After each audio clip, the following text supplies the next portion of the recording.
ஒரே கட்சி பெரியாரையும் அம்பேத்கரையும் இணைத்து சமூக சீர்திருத்தத்தை உருவாக்கக்கூடிய ஒரு இயக்கமாக பரிணமித்துக் கொண்டிருக்கிறது. சரியாக 1925களில் திராவிட இயக்க சித்தாந்தங்களும் நீதி கட்சியின் மூலம் உருவாக்கப்பட்டு எல்லோரும் சமம் என்ற கருத்தியலை நீதி கட்சியின் மூலம் உருவாக்கப்பட்டு நீதி கட்சியின் ஆட்சியின் மூலம் உருவாக்கப்பட்டு தந்தை பெரியார் மூலம் அந்த கொள்கைகளை திராவிட கழகம் மூலம் சேர்த்து அண்ணா அவர்கள் உருவாக்கிய எல்லோரும் சமகின்ற அரசியல் 1949 உருவாக்கப்பட்டு இன்றோடு கடந்த 100 வருடங்கள் ஆகிவிட்டது.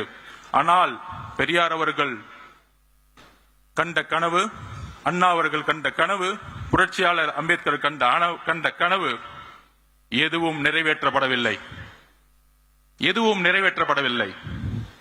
வெற்றி பெற்று ஒவ்வொரு துறையிலும் ஊழல் செய்து 30 வருடங்களுக்கு முன்பு எந்த பொருளாதாரம் வலிமை இல்லாதவர்கள் இன்று மிகப்பெரிய கல்வி நிறுவனங்களை நடத்தி கொண்டு சினிமா துறையில் பல்வேறு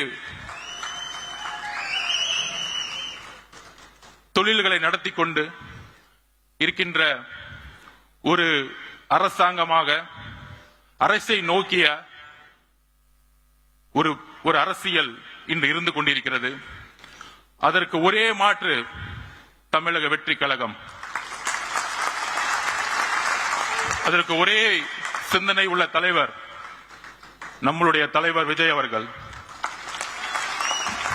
எல்லோரும் பொதுவா கொள்கை ரீதியாக இருக்கக்கூடியவர்கள் தொலைக்காட்சி விவாதிகள் பேசிக் கொண்டிருப்பார்கள். நடிகர், அவருக்கு கொள்கை தெரியுமா அப்படிங்கிற விமர்சனம் இன்றைக்கு வரைக்கும் வைத்துக் கொண்டிருப்பார்கள். 75 வருடங்களாக கொள்கை பேசிய தலைவர்கள் இதுவரையும் என்ன மாற்றத்தை உருவாக்கி இருக்கிறார்கள்? 2021 பிரச்சாரம் திமுக செய்த பொழுது தமிழகத்தை கடனில் செலுத்திய மாநிலம்,